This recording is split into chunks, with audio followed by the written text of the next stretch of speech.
Praise God. Yun. Purihin ang Panginoon sa gabing ito, no?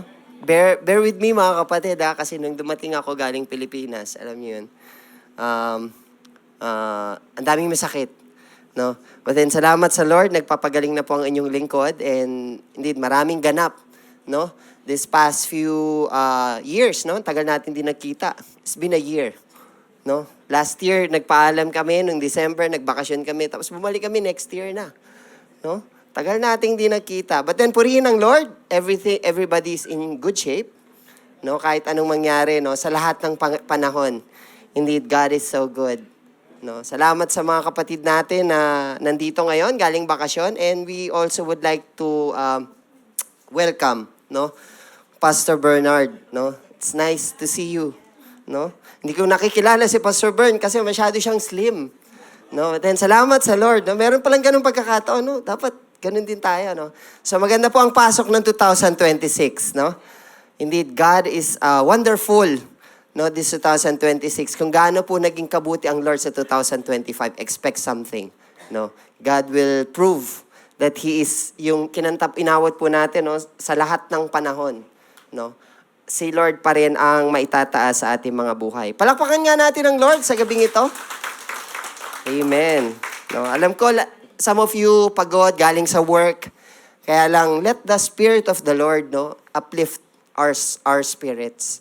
No? Sa Lord po tayo titingin sa oras na ito. Pagod man yung ating lupang pangatawan, pero yung spirito natin dapat always on fire. Magaganda po yung inawit natin, no? Naririnig, yun din ang inaawit sa Pilipinas, di ba?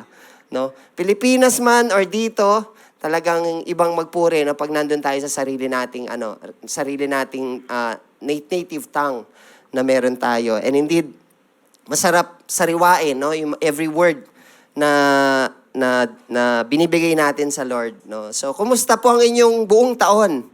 No, how was your 2025? No, is it challenging? Ngayon po ba, nandun kayo sa area na until now, alam mo yun, meron ka pa rin hinihintay sa Panginoon?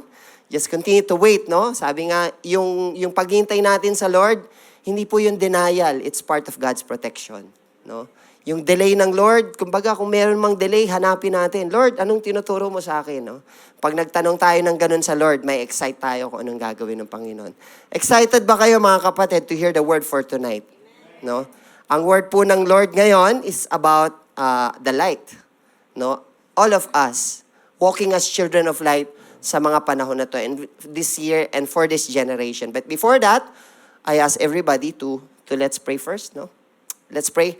Father God, salamat Lord sa oras na ito, Panginoon. Salamat po sa katagumpayan ng aming gawain. Hindi pa ito tapos, O God, pero naniniwala kami ng Holy Spirit mo, Lord, patuloy na mangungusap sa amin. Ikaw po ang may tataas, Lord, sa kalagitnaan ito. Ikaw ang mangungusap. Ikaw ang magbibigay ng salita, O God. Gagamit ka lang ng tao at ang inyong lingkod ang gagamitin mo, Lord. Indeed, Lord, alam mo yung laman ng puso ng inyong lingkod. And it is our prayer, O God, na gamitin mo siya mightily, O God. Marinig ng mga kapatid, Lord, yung nais mong sabihin sa kanila.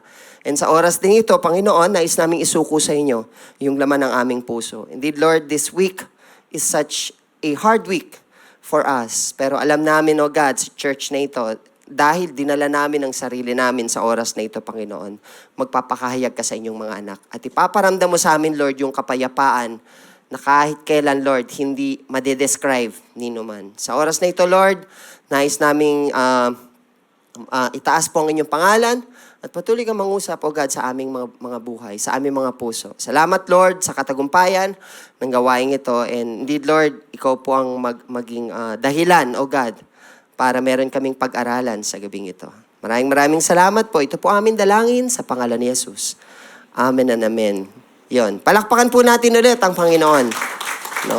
Salamat sa Lord sa pagkakataon na meron tayong gantong gawain. No? Bukas is meron kayong time na makapagpahinga.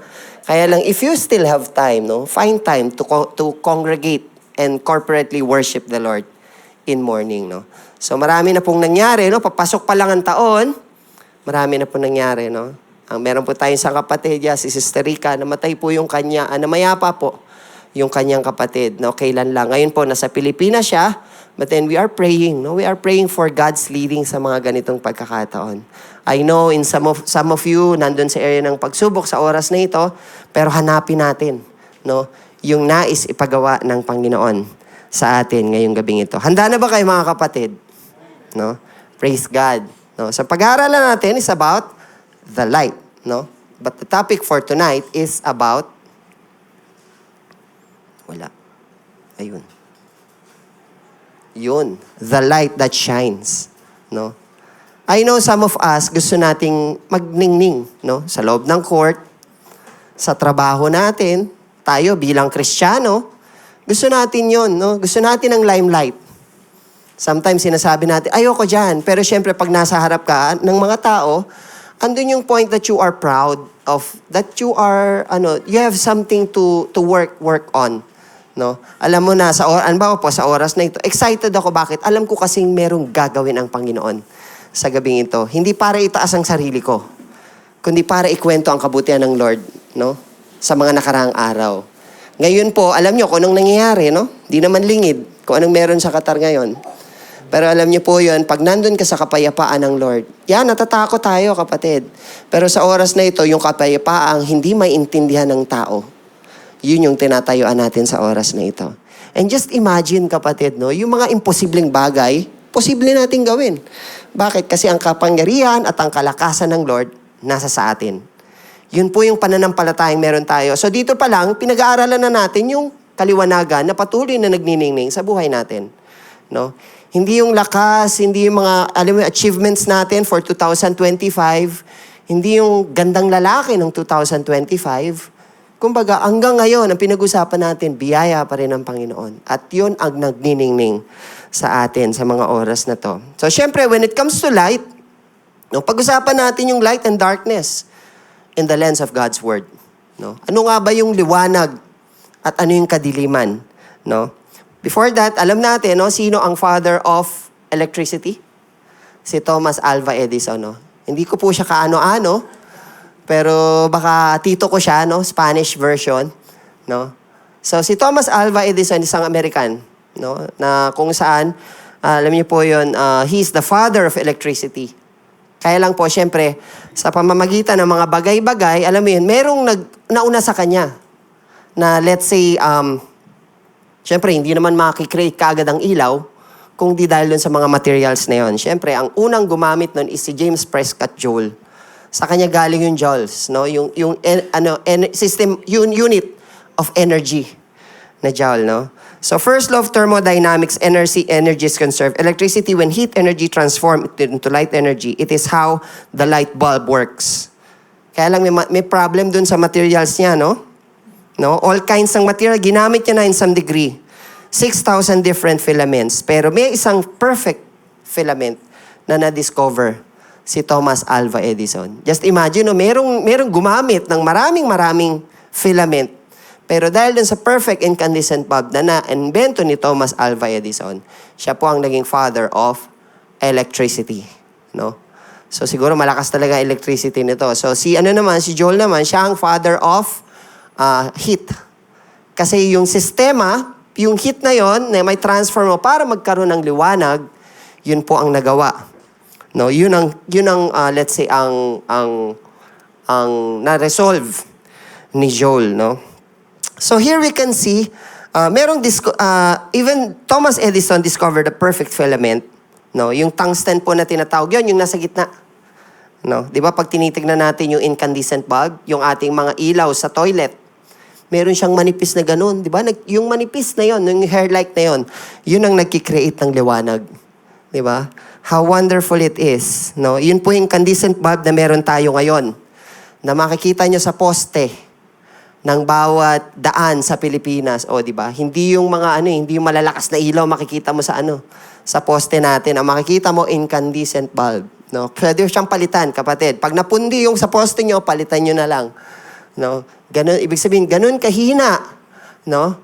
So, kung pag-uusapan natin ang setup ng politika sa Pilipinas, pag-usapan na lang natin at i-chismis natin ang kabutihan ng Lord sa gabing ito. No? So the Bible is saying to us to be the tungsten of today's generation. Naniniwala ba kayo ron, kapatid? Tignan nyo ngayon katabi nyo. Mukha ba siyang tungsten? O, di ba? Mukha ba siyang liwanag na magliliwanag sa mundong to? O yung katabi nyo ang ayaw nyong makatabi? Bakit? Kasi naiinis kasi sa kanya. No? Minsan may ganon, di ba? Alam niyo, merong tao na gusto mong kasama. Meron din namang tao na una mo palang makita, ayaw mo nang makita. No? Kaya lang sa atin, binibigyan tayo ng Lord na hindi magkaroon ng preferences. Bakit? Bawat isa sa atin, mahal ng Panginoon. Amen? So the Bible is saying to us na tayong tungsten ng today's generation. We need to imitate Jesus as He's walking in the light. Di ba? Yun yung hinahanap natin na Lord, maglalakad ako dito sa mundong to, pero gusto kong bit-bit yung biyaya na meron ka. No? In Ephesians chapter 5 verses 8, no, ano po tayo? Selective verses. No? For you were once in darkness, but now you are light in the Lord. Walk as children of light. No? This one came from Paul. Kilala natin si Paul, no? Kung paano siya nagsimula, kung paano siya dating nangahunt ng mga Kristiyano, and then one time, ginamit siya ng Lord, no, to walk and be the children of light. So parang kayo, no, parang tayo, kung titignan natin yung sarili na, wala tayong pagkakaiba kay Paul. Minsan na tayong sumuway sa Panginoon. Minsan na tayong nagkaroon ng sarili nating lakad. Ngayon, one way or another, nasumpungan natin ang kabutihan ng Panginoon. No? Hindi instant. I know some of you, instant. No? Yung following day, gusto ko yung ganito. Gusto kong maramdaman ng Panginoon. Pero yung iba sa atin, nakuha sa proseso. Alam niyo po yon, yung ating pagiging Kristiyano, hindi isang click. Tomorrow, parang gusto mo na mag-go through. Marami dito nag-undergo ng process. And kahit ngayon po, nag-undergo tayo ng proseso. So ikaw at ako, ginagamit ng Panginoon para magningning sa sanglibutang ito. Naniniwala ba kayo ron, kapatid? Can I hear amen to that? Amen. No? Lahat tayo yon. Wala pong sinisino, di ba? So ito ang tagubilin ni Paul sa mga taga-Ephesians. No? Christians should live as people who have the light of God. His light illuminates our path, guiding us through difficult decisions, challenges, and even the darkness of sin and despair. So sa lahat ng ginagawa natin, kapatid, ito yung nagiging dahilan natin. Bakit natin nakikitang tama ang nilalakaran natin? I know in some way, minsan gumagawa tayo ng sarili nating daan. Pero still, nagbibigay pa rin ng tamang liwanag ang Panginoon para ilagay sa isip natin, anak, kinuha na kita Akin ka na. Kaya lang, maniwala kahit sa hindi, maaari ngayon nakikinig kayo dito ng salita ng Panginoon, pagdating nyo sa Pilipinas, tested ang lakad natin sa Lord. Kasi ang babalikan nyo ron, yung dati nyong buhay. Na prayer ko na lang, kapatid, no? Pagdating sa Pilipinas, alalahanin ang lahat ng natutunan dito sa bansang ito. Nabibitbitin mong biyaya pagdating dun sa iyo at sa iyong pamilya. No? Ang dami pong ganun at naniniwala ako ang pagpapala ng Lord nandun. No? Ang pagpapala ng Panginoon sa oras na ito na ginagawa nyo, yung pagpunta nyo rito sa church at pag-meet nyo sa trono ng Panginoon. No? So Paul says, for you are once in darkness. Actually, our testimony is a worthy to remember, what you once were and how you got what you are now. Di ba? Kung paano tayo nagsimula, yun yung testimony natin palagi Ano ka dati? At ano ka ngayon? Di ba? Yun po ang bagay na pwede nating ibahagi sa iba. Di ba? Sometimes, andun ka kagad sa point na dapat may ma-quote kang verse. No. You are an open Bible for someone to read. Gamitin natin yung buhay natin.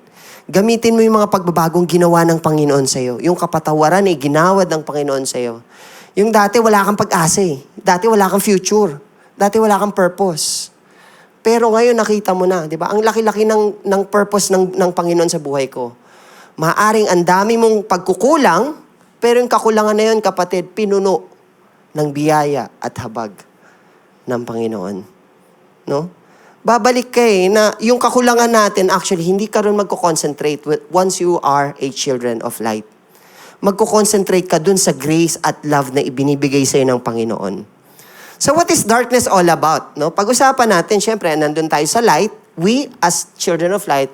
And ano ba yung darkness? Number one, question, what is darkness all about? Number one, darkness is a person.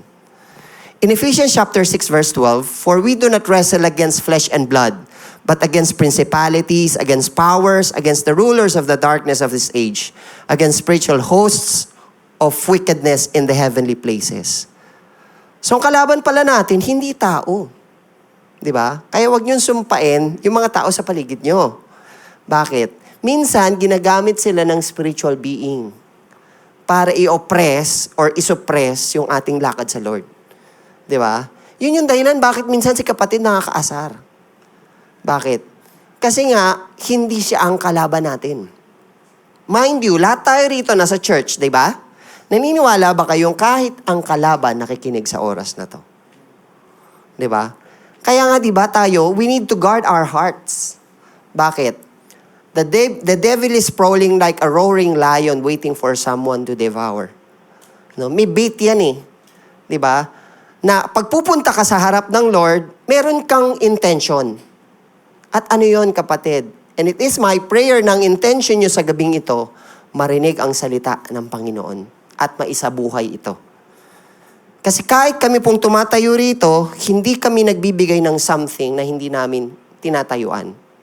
Yes, mga tao po ang nakikita nyo sa harap na to, pero ang pagsisikap na tayuan, lahat ng binabahagi namin is a way of saying that there's life in what we are doing. Yun po yung pinapasa natin sa ating mga kapatid. So darkness is a person, no? We do not wrestle against flesh and blood, no? Kahit po yung nangyayari ngayon sa kapaligiran natin, merong spiritual being na nagmamanipulate ng lahat ng ito. And those things comes from the book of Revelation, kung pag-aaralan po natin siya. 'Di ba? So it emphasizes a battle beyond the world. This refers to the person of Satan and his minions. 'Di ba? Sa atin, kilala natin si Satan. And we are sensitive sa kanyang mga galaw. Bakit? Kasi ang gusto lang talaga ng kalaban, makita kang bumagsak. Makita kang, alam mo yung parang sa lakad mo sa Lord, yun yung i-destroy niya eh. Papunta ka ng church, pero parang dumami yung unang-una yung tinatawag na parang may pangangailangan ka na hindi mo naman talaga kailangan. Lord, papunta ako ng church, ba't nasira yung sasakyan? Sign to, mukhang pinagpapahinga ako ng Lord No? Lord, papunta ako ng church, wala akong pamasahe. Naku, hindi ako makapunta ng church, wala akong pamasahe. No? Pero ang daming testimony, kapatid, na nung nagpunta sila sa church, maraming problema. Nung natapos ang church, nakita nila ang biyaya. Di ba? All of us are beneficial when we go to church. Actually, it's not only the fellowship, but it is the presence of the Lord na pinag-uusapan natin every now and then. Siya ang nakikita, kaya nga po ang laki ng pangalan niya sa harap eh. Di ba? Etong Diyos na ito ang dapat makita sa buhay natin na nagniningning sa lahat ng pagkakataon. Di ba nga, since si Satan, yung person ng darkness, dapat tayong maging person ng light. Tayo ang gagamitin ng Lord para magtagumpay.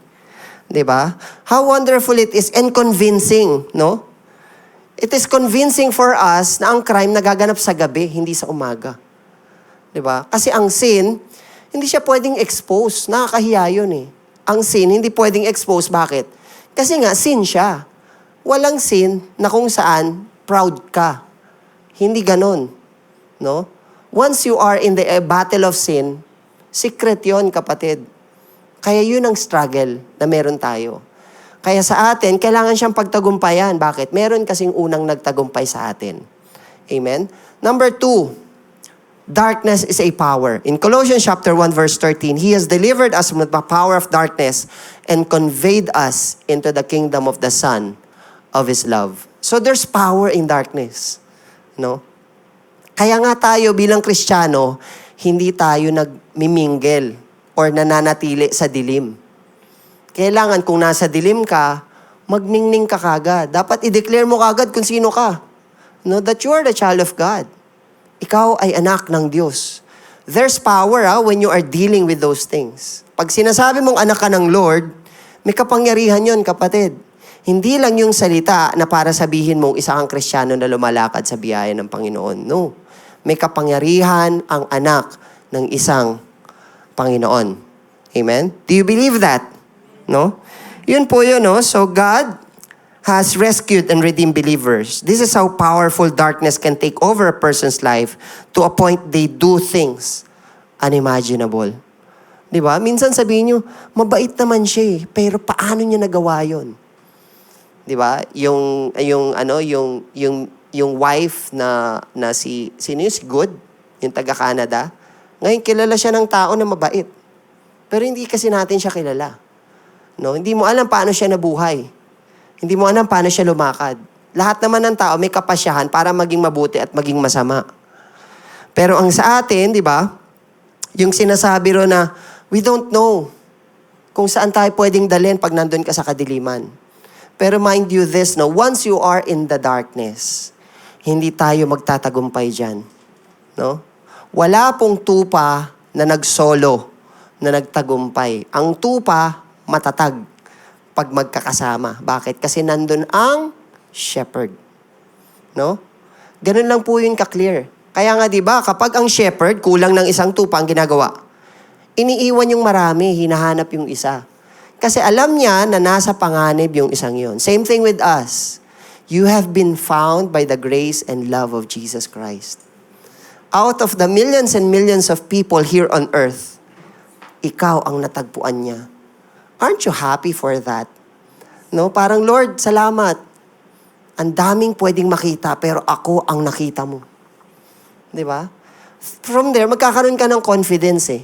No? Magkakaroon ka ng power kahit na sa oras na to, ang darkness is may power, no? We will be delivered. Kasi doon tayo dati, sa dilim. Inalis tayo ng Lord patungo sa kaliwanagan, no? Number 3, preference, no? In John chapter 3 verses 19 to 21, and this is the condemnation that the light has come into the world and men love darkness rather than light because their deeds were evil. Dito sa mundong to, ito ang kalakaran, kapatid, no? Mas maraming may gusto ng dilim kaysa sa liwanag.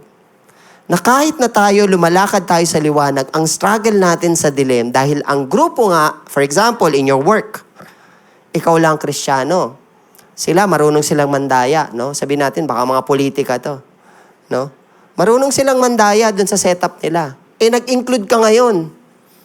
Parang walang pinagkaiba sa kamatis na let's say, fresh, no? Mag-i-include ka ngayon. Siyempre, in some way, parang ganun lang yon. Pag nag-include ka, pwede kang mabulok. Kaya lang sa atin kasi meron tayong kapasyahan. Alam mo yun, kapag malalagay ka sa alanganin, kapatid, pray. Pray to the Lord that God will lead you into His will and purpose. No? Hayaan natin na ilid tayo ng Lord ng tama. No? Sabi rito, for everyone practicing evil hates the light and does not come to the light, lest his deeds should be exposed.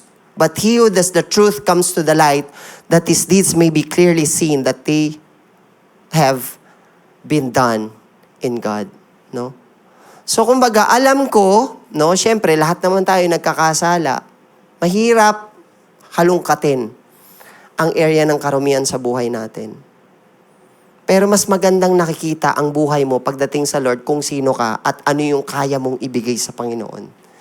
Kasi wala tayong pwedeng itago sa Panginoon. Really. Pwede nating itago sa harap ng congregation yung ating pagkatao, pero sa Lord, wala. Kaya nga po, di ba, pagdating sa area na yon, i-expose natin.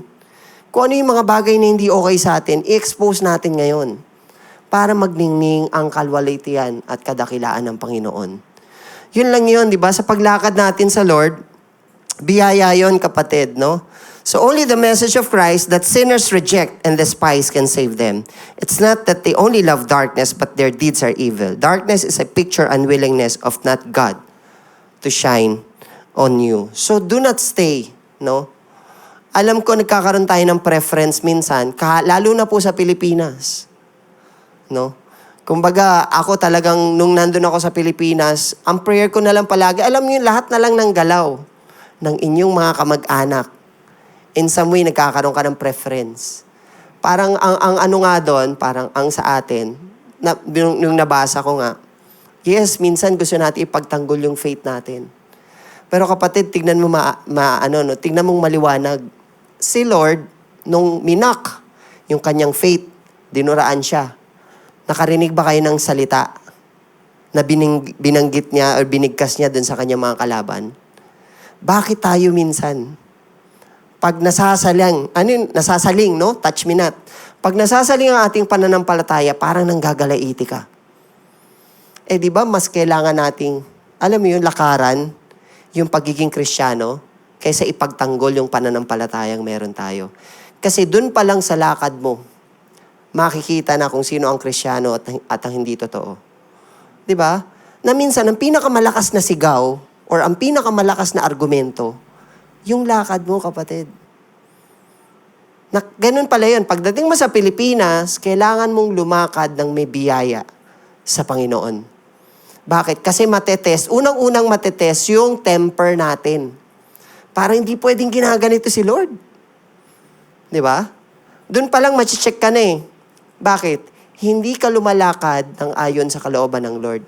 Masyado ka lang maraming sinasabi doon sa sarili mong pananampalataya. Na first of all, ang gusto lang ng Lord, anak, lumakad ka lang ng naayon sa kalooban ko. Kaya lang, wag mo na lang din pansinin yung mga taong hindi ayon sa'yo. Kasi ang nagbabago ng puso ng tao, hindi ikaw, ako. Diba? Pagdating sa area na yun, magsisettle ka eh. Bakit? Alam mo kasing mas makapangyarihan ang Diyos na nakilala mo kesa dun sa bagay na pwede mong gawin sa buhay ng mga taong nakapaligid dito. Amen? So that is the preference, no? Men love darkness rather than light. Number 4, it is a place. No, in Matthew chapter 8, verse 12, but the sons of the kingdom will be cast out into outer darkness. There will be weeping and gnashing of teeth. Actually, this is hell. Ang mga tao ngayon natatawa sa area ng 4-letter word na ito.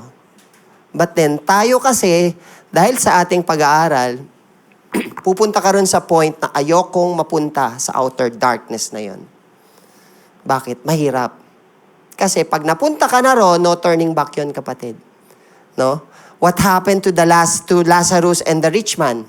Di ba yung rich man gustong bumalik? No? Lord, sabihin mo kay Lazarus, no? Sabihan yung aking mga kamag-anak. Totoo pala talaga. Ano? Parang gusto niya pang bumalik at sabihan sila. No. Pagdating doon sa area na yon, wala nang balikan. Kumbaga, ganun kabuti ang Lord sa oras na ito. Bakit? Maaring nandun tayo sa area na paulit-ulit pinapaalala sa atin ng Lord ang mga bagay-bagay. Kaya paulit-ulit din tayong bumabalik sa biyaya ng Panginoon from time to time. Just imagine kung hindi re-remind ng Lord ang kabutihan niya sa buhay natin, anong makikita natin sa lakad natin sa Panginoon? Hindi tayo magbabago, kapatid. Pero dahil ang pagmamahal ng Lord, alam mo yun, kahit na anong gawin natin, pursuing, babalik tayo sa biyaya ng Lord at ibibigay sa Lord yung nararapat para sa Kanya. Amen? Ganun kabuti ang Lord, di ba? Just imagine, no? His point is simply that yung citizenship natin, di ba? Kumbaga, it will provide an access palapit sa Panginoon. And just imagine, no? Pag nandun ka sa darkness, di ba dito lang sa lugar natin, patay mo yung ilaw. Pag wala kang makita, nagkakaroon ka ng anxiety. Natatakot ka. Paano pa kaya yung mga nasa Alaska? Utqiagvik, Alaska, no? 66 days, polar night. Walang araw. Bakit? Kasi dun sa sa axis, hindi sila tinatamaan ng sinag.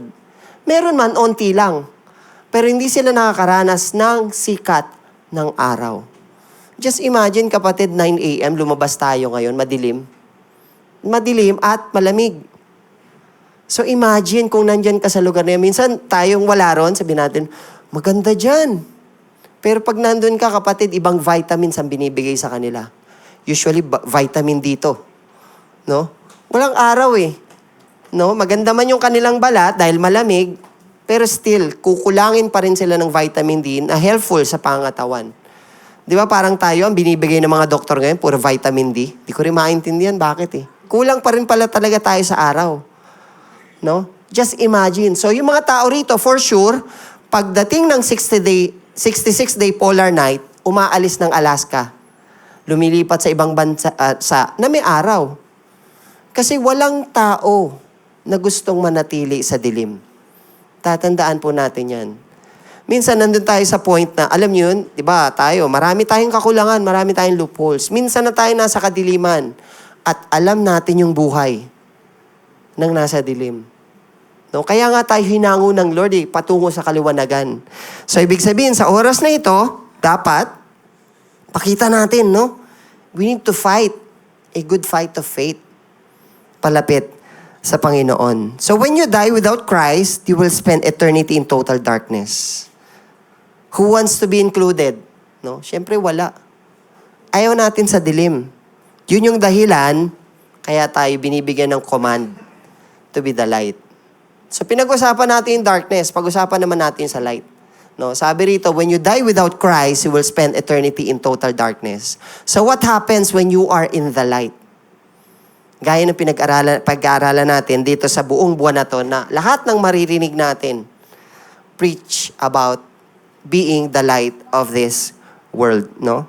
Number 1, meron tayong bagong description.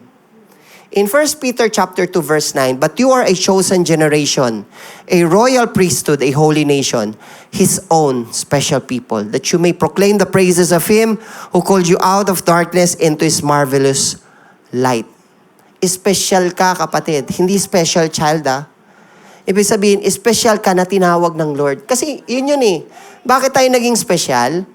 Kasi nga, sa dami-dami ng tao, ang bawat isa sa atin, tinatawag ng Lord. Hindi para magpastor lahat. Ano yun? Kundi maging manggagawa sa ubasan ng Panginoon. Paano po ba yun, pastor? Pag tumingin kayo sa paligid ng church natin, makikita nyo, anong ini-impress ng Lord sa inyo pagdating dun sa area na yun? Kasi ganun po tumawag ang Lord. Hindi tumatawag ang Panginoon by force. Tumatawag ang Lord by grace. Kung ano yung gusto mong gawin sa church at masaya kang gawin, yun yung i-impress ng Lord sa heart mo. Hindi tayo pasahurin. Pero dahil sa biyaya at habag at kabutihan ng Panginoon, nandito tayong gumagalaw sa biyaya ng Lord. Kasi totoo lang, minsan, mas masarap pumasyal. Punta kang mall ngayon, mas masarap dun. Kaya lang, butas yung bulsa mo. Dito sa church, siksik na yung bulsa mo, syempre, dahil hindi ka gumastos, may maririnig ka pang salita na magagamit mo sa linggong to. Just imagine, kapatid, kung wala kang breather. Alam niyo ibig sabihin nun? Stress ang trabaho. Kung this week stress ka na, babalik ka ulit next week, stress ulit ang trabaho, wala kang breather, dun, yung parang spacing ba? Parang basketball. Di ba? Yun yung breather ng iba sa atin Kaya lang, siyempre, ang basketball, tatapusin tayo niyan anytime. Pero ang kabutihan at kadakilaan ng Panginoon, palagi tayong ilalagay sa lugar na exciting ang buhay ng isang lumalapit sa Panginoon. No? Yun yung buhay na meron tayo, kapatid, yun yung hindi natin pwede ipagpalit. At hindi yun mananakaw sa inyo. Bakit? Kasi once and for all, you decide to give it all to Jesus. And right now, people are into this area na kung saan nahihirapan sila. Bakit? Kasi meron tayong nakagawian. Mahirap ipasa yung nakagawian mo na dun sa bago na i-impress ng Lord sa mga oras na to. Dun sila natatakot Di ba? Paano kung baguhin ako ng Lord? Alam mo yun, dati ako manginginom, tapos sabihin ng mga katrabaho ko or ng mga kaibigan ko, hindi na ako iinom. Paano yun? Nakakahiya yun. Pero kasi ang i-impress ng Lord sa isip natin, biyaya ng Panginoon na mas masarap, anak, magstay. Yung one day sa Panginoon, 1,000 elsewhere is better for us to stay forever. Di ba? Ang sarap. Masarap yung feeling na nasa Lord. Marami pong nagsasabi na minsan pag nasa church sila, ayaw na nilang umalis. Di ba? Nakarinig na ba kayo ng ganon? Kaya lang mabuti ang Lord. Bakit? Hinahayaan niya tayo na yung exciting part na meron tayo ngayon, maibahagi natin paglabas ng bahay-sambahang ito. No? Nang sa gayon, makita ng iba na may buhay yung ating lakad sa Panginoon. Yun lang yun. Yun yung mga bagay na kailangan natin ibahagi sa kanila. Bakit? Kasi exciting ang buhay ng nasa Panginoon. Like last night, Iverson and Lalaine tied the knot. No? Nagkaroon po rito ng konting salo-salo. But knowing the fact na itong couple na to, new couple na to, nag-decide na ibigay sa Panginoon ang lahat. Don't you think God will not bless this wonderful couple? I don't think so. Parang tayo yun, kapatid. Minsan, may gusto tayong ibigay sa Lord. Pero nandun ka lang sa point na, Lord, wala ako kahit ano. Pero yung puso ko, ito lang ang maibibigay ko sa'yo. Don't you think hindi magre-reciprocate ang Panginoon pagdating sa bagay na yon? Anything that you want to give to the Lord, ibibless ng Panginoon yan. Di ba?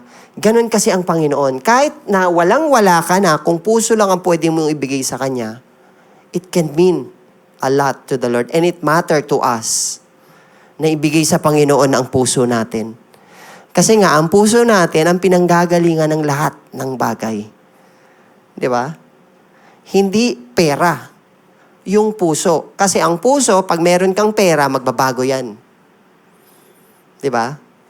Lahat ng kasaganahan dito sa mundo, kapag pinarana sa atin yon at naranasan natin, ang puso po magbabago. Kaya nga pagdating sa emotion, kapatid, hindi tayo din pwede mag-dwell. Bakit? Ngayon kasi, galit ka, mamaya ka hindi na. Kaya maging maingat, lalo na sa ating bibig. Di ba? Maging maingat dun sa pagsasalita ng mga bagay-bagay na hindi na natin pwedeng ibalik. Di ba? Aren't you thankful to the Lord nang bibig natin may ipin para isara at hawlahan yung ating mga dila? Kasi yung dila natin, it can curse a person and at the same time, it can destroy a person. No? Ganun po yun. Lahat ng creation na meron tayo, may dahilan yun. No? So we have here a new description. We are God's special people. We are a chosen generation. No? Kasi kapatid, ito yung generation na kung saan ikaw at ako gagamitin ng Panginoon para akayin ang lahat palapit sa Panginoon. Second thing, new direction. When we are in the light, magkakaroon ka ng sense of direction.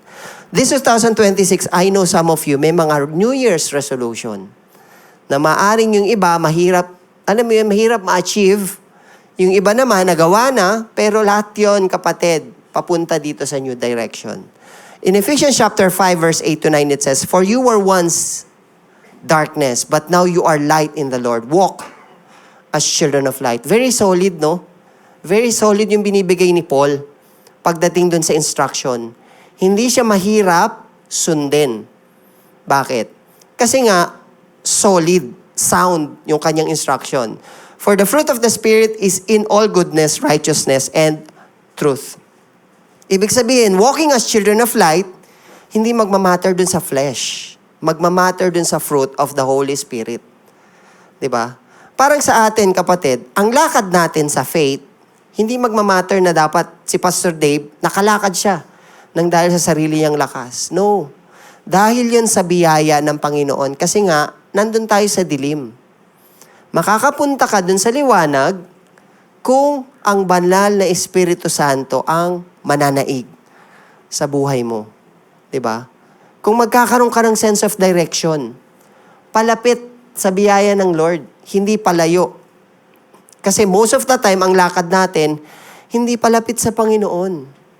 Palayo at palapit dun sa mga bagay na alam nating hindi magtatagal sa buhay natin. No? Kumbaga, meron na tayong dating buhay. So this 2026, let's see to it and have this new direction that God will be the center of our lives. No? Kahit sa Pilipinas, kapatid, no? Minsan first time kayo makikita, alam yun, first time nila makikita na mananalangin ka. Preach. Speak grace. Bakit? Kasi dun gagalaw ang Panginoon. And mind you this, no? When you are bringing Jesus in your family, wala silang ibang pwedeng gawin kundi tumahimik. Dahil may sense yung bagay na binibigay mo sa kanila more than money. No? Kasi sa atin, pag uwi mo sa Pilipinas, isipin nila, hindi nila pwedeng isipin na wala kang pera. Meron. Pero meron tayong mas pwedeng ibigay sa kanila na kahit kailan hindi mananakaw sa mga buhay nila. Yun ay walang iba kundi ang biyaya at ang kabutihan ng Panginoon na once and for all, tinanggihan din natin. Pero dahil nakita natin yung halaga, ngayon wala tayo ibang pwedeng gawin kundi i-declare ang buhay na meron tayo sa Panginoon sa lahat ng oras at pagkakataon. Amen? No? So, ganun lang yun, no? Let's sikapin natin, no? This is not just passive and just to sit in our faith. Yun nga po sabi ko sa inyo, hindi sapat na nandyan kayo at nakikinig ng salita ng Lord. After this, kapatid, we need to be active and declare kung ano yung narinig natin. Kasi yun eh, meron kasing pumasok, meron kang naintindihan. Hindi pwedeng nasa sa atin lang yon. Kasi out of the abundance of our hearts, our mouth will speak. Yun yung magdadrive sa atin eh. Yung kabutihan ng Panginoon. Diba? So we need to walk in the light. So our relationship with other needs to be good. But with God, we need to be righteous. Diba? So pagdating sa Lord, kailangan matuwid. Pagdating sa mga tao, kailangan natin maging mabuti. No? Kasi yung kabutihan natin ang makikita ng mga taong ito para makita nilang napakabuti ng isang Kristiyano. Diba? Yun yung sense of direction sa buhay natin. Hindi natin pwedeng kaligtaan ang kabutihan at paggawa nito. Diba? Kasi yun ang produkto ng pagkakilala natin sa Lord. Hindi tayo nakakilala ng Diyos na stricto or sobrang harsh pagdating sa ating faith. Nakakilala tayo ng Diyos na walang ibang ginagawa sa buhay natin kundi mahalin tayo ng buong buo. Na minsan, di na tayo kaibig-ibig, pero binibigay pa rin ng Panginoon yung pagmamahal na meron siya. Yun yung hinahanap natin eh. And imagine, kapatid, ang tao dito kinakapos. Saan? Sa pag-ibig. No? Ito ang driving force natin eh. Kaya, di ba, minsan sa iba, ang una nating tanong, alam mo bang mahal ka ng Panginoon? Alam mo bang namatay siya para sa'yo? Na gayon na lang ang pag-ibig ng Diyos sa sanglibutan, kaya binigay niya yung bugtong niyang anak na walang ibang pwedeng gumawa nun. Kahit tayo, kapatid, hindi mo ibibigay ang sarili mong anak para sa kapakanan ng ibang tao. Pero ang Diyos ginawa niya sa ngalan ng pagmamahal sa'yo at sa akin. No? Kumbaga pagdating lang dun sa area na yun, we need to be thankful to the Lord. Na Lord, sorry, no? Ang dami kong kapalpakan, pero wala akong ibang naririnig sa'yo kundi pagmamahal. Na itong pagmamahal na to ang nagdadrive sa akin, na gawin kung ano yung mga bagay na gusto mong ipagawa sa akin. Di ba? Ang buti ng Lord kasi, yun nga, grace ang pinapractice ng Lord sa atin. Hindi ka may nabakal. Kasi alam niya kahit naman po tayo, di ba, dito sa church, meron tayong mga sariling kapasyahan. And wala tayong hinahawlahan or ginagamitan ng kamay na bakal dito. Kahit na minsan binabato nila tayo ng hindi maganda, once and for all, naranasan din ng Panginoon yan eh. Ang pinapahayag lang sa atin ng Lord, patuloy kang mamuhay na may banal na pagkatakot, walang wangis ng karumihan. No? Yun yung kinakapi natin palagi. So, new direction no, sa buhay natin. Number 3, new desire. Diba? In Ephesians chapter 5 verse 10, finding out what is acceptable to the Lord. Ang desire na natin ngayon, kung ano yung acceptable sa Panginoon. Hindi na natin binibigyan ng tamang panahon. Dati kapatid, totoo lang ha, di pa ako pastor nun. Pag umuwi ako sa Pilipinas, syempre mga nag-aaya. No? Punta tayo sa bar. Makikinig ka lang naman, di naman po ako minom eh. Kaya lang, I love music. Punta tayo sa bar. Syempre, ang bar madilim, social. No, pa-ice tea ka lang dyan. Makikinig kayo sa banda, minsan sasayaw ka na rin. No? Hindi naman nila alam kung ano ka rito at ano ka ron. No? Mga ganun kapatid, wala namang masama. Pero sometimes, alam niyo yung appetite nyo pag nagtagal kayo sa Lord? Yung gawain dito sa mundo, hindi na masaya. Parang meron kang mas ibang pwedeng gawin at ikaliligaya mo more than going to the bar at magsayang ka ng lakas, umuwi ka ng madaling araw, no? Gumagraduate din pala talaga. Bakit? Kasi ini-impress ng Lord yung maturity. Di ba? Hindi tayo pabalik. Alam mo yun, ang labanan na ngayon, kailangan matulungan natin yung mga tao na makita yung nakita natin once and for all. Kasi yun naman din ang ginawa natin ba, Samaritan woman, anong ginawa niya? Iniwan niya lahat. Just imagine, kapatid, ang iniwan ng Samaritan woman, yung well, nung nandun siya sa well, yung pinakamahalagang bagay na meron siya, ano yun? Yung banga. Nag-igib siya eh. Pero yun ang nakalimutan niya, dala ng gusto niyang i-share. Kung sino yung nakita niya sa well. Same thing with us. Alam kong marami tayong bit-bit minsan. Pero sometimes, alam yun, out of curiosity and excitement, mabibitawan at mabibitawan natin yung pinakamahalagang bagay sa buhay natin para sundin at tuparin yung bagay at kalooban ng Panginoon sa buhay natin. No? Ganun kasi yun eh. That's how the Spirit of God works. Yung mga bagay na importante sa atin, sometimes hindi na talaga siya importante. Ang desire natin ngayon, kung ano yung acceptable sa Panginoon, yun yung tututukan natin. No? Are you with me, kapatid? Diba? Parang, yun yung buhay na niloloob ng Lord sa atin eh, di ba? Acceptable sa Panginoon. Hindi naman ina-attract din ng Lord yung appetite. Parang, alam mo yun, kung ikaw ay masayang gawin yung mga bagay na alam mong gusto mong gawin, binibigyan ka pa rin ng kalayaan ng Lord. Pero yun nga yun, pag tumatagal ka sa faith, nagkakaroon ka na ng point na wala kang ibang gustong gawin kundi ibigay sa Panginoon kung ano yung magbibigay ng ngiti sa Kanya. No? Ikaw na mismo yung, alam mo yun, bigla ka na lang napupunta sa point na, hindi, mas mahalaga yung pag-church eh. Kaysa yung pagpunta dyan. Hindi mo naman minamasama yung pagpunta sa mga area na alam mong minsanan mo nang pinuntahan. Pero ngayon, mas nakikita mo yung haglaga ng paglapit sa Lord. More than dun sa bagay na minsang nagbigay ng kaligayahan sa'yo. Diba?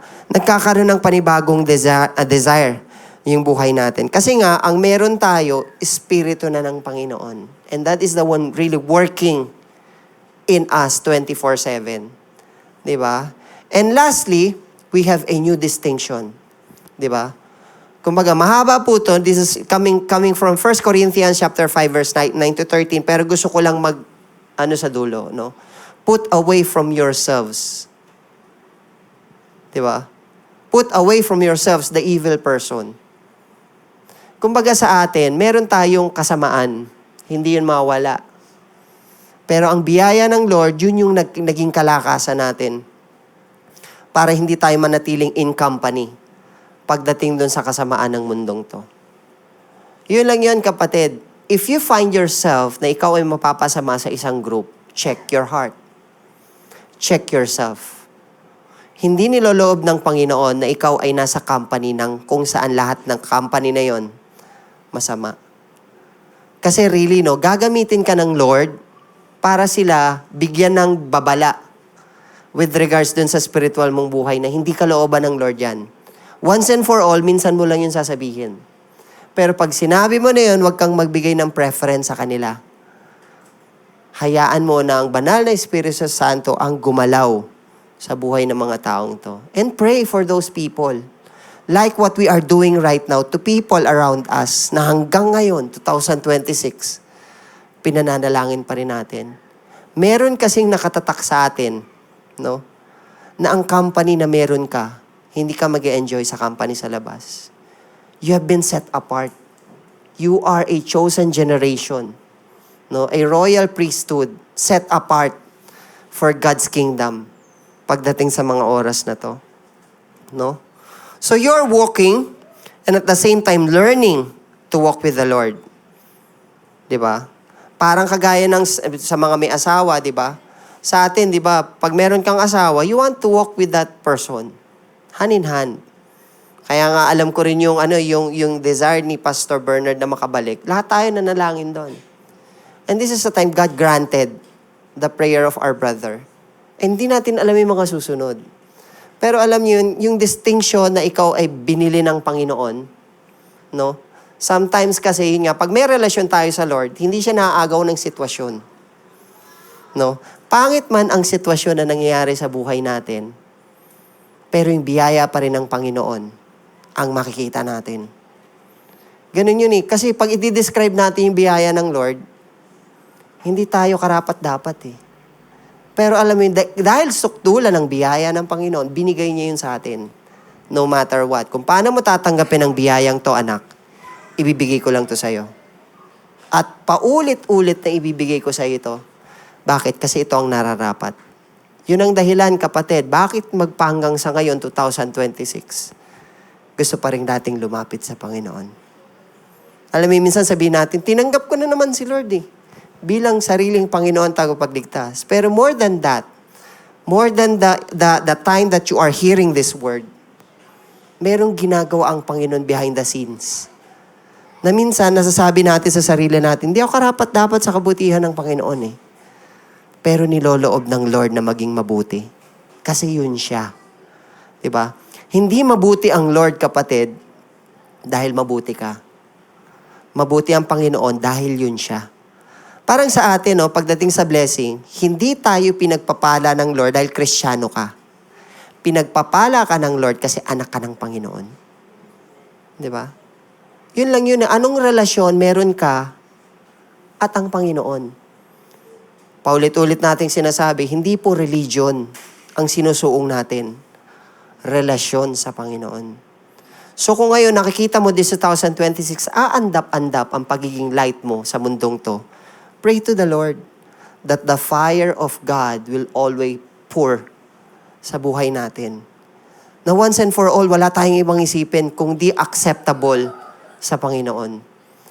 Sa office natin, alam ko sa opisina, maraming hindi pa nakakilala sa Lord. Pero once and for all, why not open the Word, Jesus, sa buhay nila at maranasan nila yung pagmamahal na ngayon naranasan mo? Huwag tayong maging madamot this 2026. Meron pong dahilan bakit tayo nandun sa kanya-kanyang karera ng buhay natin. Unang-una sa lahat, gagamitin tayo ng Panginoon to be the light of this world. Let us not stay, no? Let us not stay dun sa darkness. Tayo ay inayos na ng Lord, no? So when you are walking in the light, don't get caught up working to those who are walking in the darkness. Kasi bad formula yon. We need to be reminded that when we are in the world, we don't need to get up and caught in the world. In Ephesians chapter 5 verses 11 to 14, sabi rito, and have no fellowship with the unfruitful works of darkness, but rather expose them. Yun naman ang kailangan gawin. No? Hindi tayo pwedeng manatili sa kadiliman. For it is shameful even to speak of those things which are done by them in secret. But all things that are exposed are made manifest by the light. For whatever makes manifest is light. Therefore, he says, awake, you who sleep, arise from the dead, and Christ will give you light. Kumbaga, lahat ng bagay sa buhay natin, sa Panginoon po, ang pagsusulit. Di ba? Na sa lahat ng ginagawa natin ngayon, all we want to do is to illuminate the grace of God sa buhay natin. Kasi yun eh, minsan sinasabi natin, mahirap higitan ang kabutihan ng Lord. Kaya lang, ang sinasabi kasi ng Panginoon sa atin, anak, actually, yung righteousness ko, it was being imputed on you. Kung paano ko ginawa yun kay Abraham, kay Isaac, and Jacob.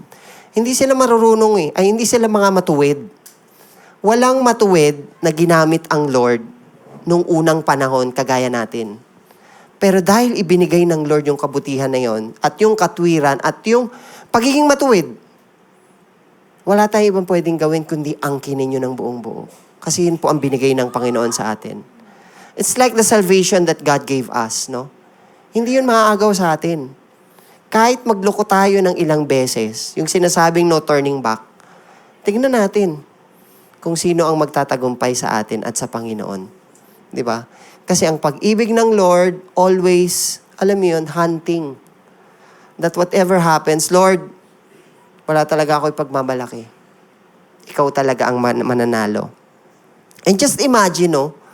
Alam mo yung mga maalis sa church, how miserable it is, no? How miserable it is, no? There is no more miserable Christian than a person who is in the light and allows darkness to get in and gets back again. For they remember how good it was before they got messed up. Like they were come back. They were come back and be the light. Wala tayo ibang pwedeng gawin kundi bumalik.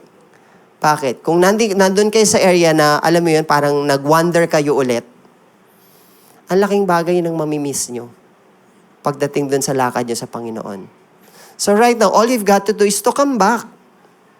May purpose ang pagiging light natin. No? Hindi tayo nandito sa mundong to para masabi lang na Kristiyano, pero nandito tayo para magningning sa nagdidilim na mundo. Amen? Yung mga prayer natin, it will matter. Yun yung mga simple. Alam mo yun, pray for somebody. If the Holy Spirit is pushing you to pray for that person, gagamitin ka niya bilang liwanag sa mundong ito. Di ba? Nagdidiliman ng mundo kahit yung nangyayari ngayon, di ba? Parang, Lord, bakit ganito? Tatandaan natin, kapatid, meron tayong tinanggap na dapat magliwanag at walang iba yun kung di ang ating Panginoon. Amen? Kung paano tayo naging Kristiyano, no? Di naman tayo naging Kristiyano na parang nagkaroon tayo ng special power. Naging Kristiyano tayo dahil sa biyaya at habag ng Panginoon. And we need to thankful to the Lord for that. Hindi lang tayo dapat magpasalamat. Kailangan nating lumakad at maging kamay ng Panginoon dun sa mga hindi pa nakakilala sa Kanya. No? So be the light to this darkening world. Amen? Sige po, pray tayo. Let us pray. Can I invite everybody to please rise up? Let us pray. Father God, salamat Lord sa inyong salita, Panginoon. Salamat Lord sa pagbibigay mo sa amin ng katagumpayan that we are the light of this world. Indeed Lord, for so many times, ang dami naming pagkukulang sa inyo, Panginoon, with regards dun sa sinasabi naming light kami. Pero part of it, Lord, we are shameful personally dahil hindi namin magampanan yung bagay na ginusto mo sa amin. Lord, sa oras na ito, we want to ask for forgiveness dun sa mga bagay na yon. And this time, Lord, we want to rededicate ourselves. Na wala kami ibang pwedeng gawin, Panginoon, kundi magsilbing liwanag sa nagdidilim na mundo. Salamat, Panginoon, sa pagbibigay mo sa amin ng katagumpayan, Lord. Indeed, Lord, kung titignan namin yung sarili namin, hindi kami karapat-dapat as always. But then dahil sa inyong biyaya at sa inyong pag-ibig at sa sukdulang biyaya na meron kami, nakikita namin yung sarili namin, Lord, na may purpose kami, O God. Salamat, Lord, sa pagpapaintindi mo sa amin, pagpapaalala ng mga bagay-bagay. Indeed, Lord, marami kaming nakakalimutan, O God. But in this 2026, O God, we want to give it a blast, O Father. We want to give our hearts to you ng buong buo, Panginoon. Ano man yung mga kakulangan namin this 2025, O God, we want to make it right. And we want to give it to you, O God. We want to let go and let God work in our life sa mga oras at panahon nito. Salamat, Panginoon, sa pinag-aralan namin, O God. We know what is in the darkness. We've been there once, O Father. Sometimes, O Lord, nagkakaroon kami ng kahinaan na nakakabalik kami dun sa area na yun. Pero salamat sa inyong pag-ibig, Lord, na hindi nagmamaliw. Lord, itong pag-ibig na to ang nagpupush sa amin, Panginoon, para gawin yung kalooban mo. And not only that, tinuturuan mo rin kami, Lord, na hindi manatili lang sa amin, O God, yung kagandahan ng inyo pong presensya, O God. Salamat, Lord, for imputing in our hearts, O Lord, the importance of sharing you sa buhay ng iba. Indeed, Lord, marami pa kaming mga kamag-anak, marami pa kaming mga kaibigan, even ka-workmate na wala pa sa inyo. But then this time, Lord, we want to pray for them, O God. And it is our prayer, Lord, na this 2026, makasama namin sila, Panginoon, sa inyong pananambahan. Makasama namin sila, Lord, na nagde-declare ng kabutihan sa buhay namin, Panginoon. Salamat, Lord, sa opportunity. Maraming salamat, Lord, sa nakaraang taon. Indeed, Lord, this is a new year for us to start with you. And indeed, Lord, alam namin, Lord, na mabilis ang buhay na meron kami rito, but then, teach us to number our days, O God, so that we may gain a heart of wisdom. Maraming salamat, Lord, dahil lahat ng ginagawa namin, Panginoon, kapag sa iyo talaga kami nagsisimula, nagiging tama ang lahat. And dalangin namin, Lord, na this 2026, Lord, ibigay mo sa amin, Lord, yung katwiran na manatili kami sa liwanag more than na binibigyan namin, Panginoon, ng credit yung lahat ng aming ginagawa.